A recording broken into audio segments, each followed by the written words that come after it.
చూస్తే ఏంటంటే పాకిస్తాన్ రోజుకో రంగు మార్చే దేశం. ఒకప్పుడు అమెరికా తోటి ఫుల్ ఉండేది. దాని తర్వాత వాళ్ళు తిరగొట్టిన తర్వాత వాళ్ళని ఎక్స్‌ప్లాయిట్ చేశారు. రష్యన్ ఇన్వేజన్ ఆఫ్ ఆఫ్ఘనిస్తాన్‌లో. మొత్తం డబ్బులు, టెర్రరిస్ట్ ట్రైనింగ్ అన్నీ తీసుకొని మన కాశ్మీర్‌ని కాశ్మీర్ మీద ప్రయోగించారు. దాని తర్వాత వాళ్ళ మీద అమెరికా మీదే ప్రయోగించారు 9/11లో.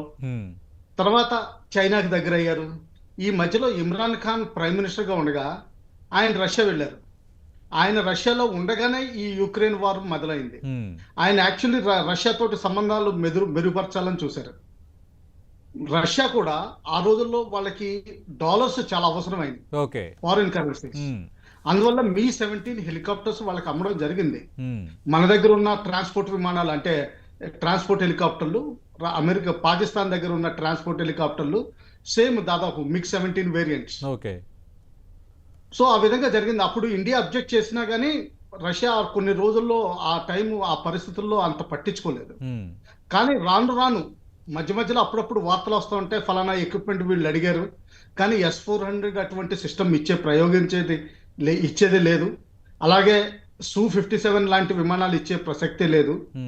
ఏమన్నా ఇస్తే ఇటువంటి చిన్న అంటే ఎందుకంటే మీ-17 హెలికాప్టర్ అన్నది అది కేవలం utility helicopter. Okay. Transport helicopter.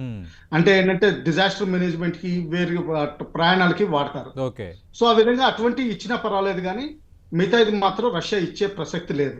So ఆ విధంగా ఇండియా వైపు మొగ్గు చూపుతుంది. అప్పుడప్పుడు కొన్ని డాలర్స్ ఫారిన్ ఎక్స్‌చేంజ్ కోసం బహుశా పాకిస్తాన్‌కి అమ్మాలని చూడొచ్చు కానీ వెంటనే మొగ్గు మన వైపు చూపిస్తోంది. ఓకే. సో ఆ విధంగా మనకి ట్రస్టెడ్ ఫ్రెండ్ అనుకోవాలి.